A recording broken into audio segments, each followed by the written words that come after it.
Time for your Prime Performance, brought to you by 365 by Whole Foods Market, the splurgiest way to save.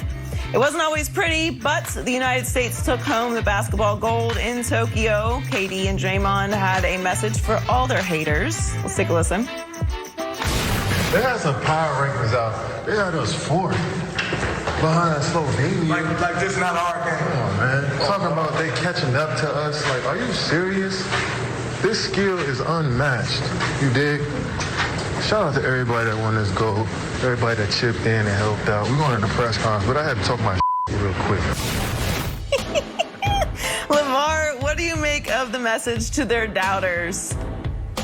I mean, they have every right to address them the way that they wanted to. There were some doubters, Bucher, Broussard amongst them. We've heard some other names flash and float out there about how this USA basketball team would struggle to find a way to play in those international rules of playing the game, and we don't have any big men that can handle the size and the physicality that's going on down low, and yada yada yada. So you know what, KD, have your moment. You got the gold. You guys redeemed yourself. Y'all still lost, but it was a wake-up call. It was certainly a wake-up call to say, you know what, we got to bring our A game to every single game. And they even had to bring that A game in that gold medal round. But I do agree with KD and his skill is unmatched. There's no doubting that. But I ain't going to say, I won't go as far as to say that the world isn't catching up. They are catching up. That the numbers say they are. But talk your S, as you said, KD, talk your S. Hey, I'm not mad at KD at all. And for the record, he wasn't talking about me, because I was a soft buy. I was a soft buy, a buy nonetheless, but a soft buy. They won by 5. So I think soft buy is perfect. They beat France by 5. Soft buy was exactly what it was, so I was good with that. But here's the thing. KD said, the world, they catching up with us. Who said that? Your own coach, Greg Popovich. He sat in every press conference after every loss and said, they've caught up. It's not surprising anymore when we lose. So you should be talking that. You mentioned Kendrick Perkins. You sent out some tweets and stuff to other people.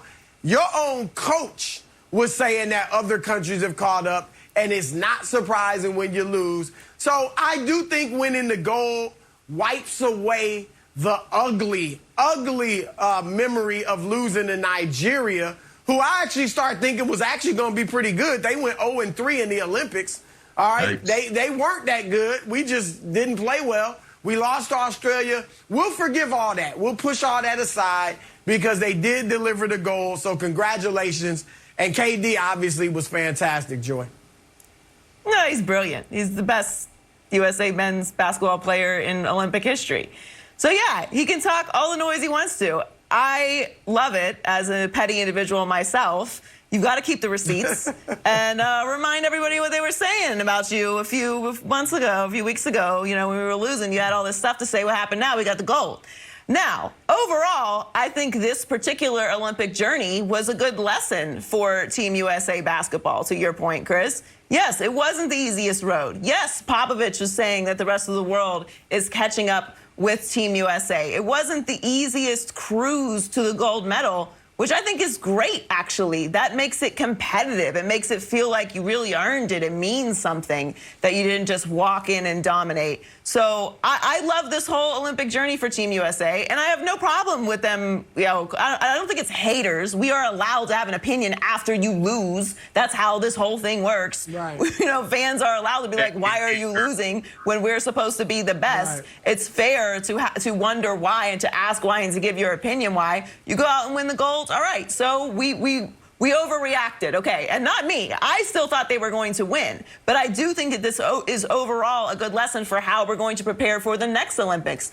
Maybe we should take a little note from, I don't know, this other team that won 7 straight golds. 2 of the members of the team have won 5 of them. Diana Taurasi, Sue Bird. they have continuity. We weren't talking about this with USA women's basketball. So this is a good lesson for Team USA's men's basketball. We need to start building some continuity moving into the next Olympics. It obviously still matters to a lot of people if you win the gold and bring the gold home for Team USA, because we have the most talent. And if you have a shaky start, people are going to get nervous. I always thought they were still going to win, but I do think that there are lessons that can be taken out of this particular Team USA basketball journey. But congrats, they won the gold, and they have every right to talk all the trash they want to. I have to be honest, for all the criticism, for all the hand-wringing, for all the nervousness, this was actually fun. This was a lot more fun than when we used to just rout everybody. And I wouldn't even watch the games, because you might watch the first quarter and then it's over. This was exciting. This had drama. Are we going to win? This had intrigue. I mean, it was great. So I'm happy about it. And I do think, look, the world, the entire globe has caught up. I mean, a lot of the best players in the world, Nikola Jokic, Giannis Antetokounmpo, Luka Doncic, they are Joel Embiid, they are from around the world. But no individual country has caught up. So it really shouldn't be this close. I mean, I get it. You can brag, you can gloat because you did win gold. But France had one guy who's ever been an all-star, Rudy Gobert. We had 9 all-stars on this Team USA, which is like our B team other than, for about 4 or 5 guys. And so we shouldn't struggle this much. We shouldn't have won by just 5. There should have never been doubt, in the weeks preceding the gold medal game. But, we didn't play as well as we could have, but we did win the gold. So, LeVar, at the end of the day, they can brag. Absolutely. Well, let's switch gears now and talk some football. Kyle Shanahan has some serious decisions to make when it comes to Jimmy G and rookie Trey Lance. He addressed the quarterback situation on Friday. Let's take a listen. Trey's going to play for us this year. I mean, whether it's, and I know you guys are all running to Twitter on that, but that is situationally, he's going to get plays. That doesn't mean that he's going to go be a starter or anything. He's going to get plays, and you got to prepare him for that every way possible. Every receiver who makes our team is going to play this year. I know it's different, but when you have quarterbacks with different skill sets and stuff, it kind of makes it easier for me to look at it similar to other positions, and that's why I don't think it's a problem on our team, and it's not a problem in there when we're discussing what we want to do. Okay, LeVar, is this the right move? Of course it's the right move. They do have different skill sets. He had a dual situation with Kirk Cousins and Robert Griffin III in Washington when he was there. Worked out perfectly well. You look at what took place and has worked in New Orleans with Taysom Hill and Drew Brees.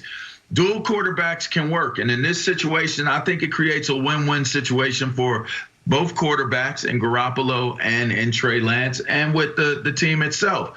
Why? Because Jimmy Garoppolo is the starter. Jimmy Garoppolo can get it done. We know he can get it done. Of course, there are questions surrounding the obvious, but when he's out there, he plays well, he wins games. He should be the starter of this team. We don't know what Trey Lance brings to the table in a real game situation. We don't know if he's the definitive guy that makes this franchise a better team and takes them the next step of the way. We don't know that yet. He's young, he's still learning. Get him some situational opportunities where he's able to play, get game speed reps, and get some experience. If Jimmy G is playing well, he continues to be the guy until he's not the guy. If Trey Lance is doing well, continue to get the experience. But to me, I think that Garoppolo can be the leader he needs to be and not feel undermined or slighted of hand by them playing him in situation opportunities, because that's just kind of an evolution of what offenses do. Go ahead, shoot your shot. Come on, shoot your shot, Broussard. I'll end there.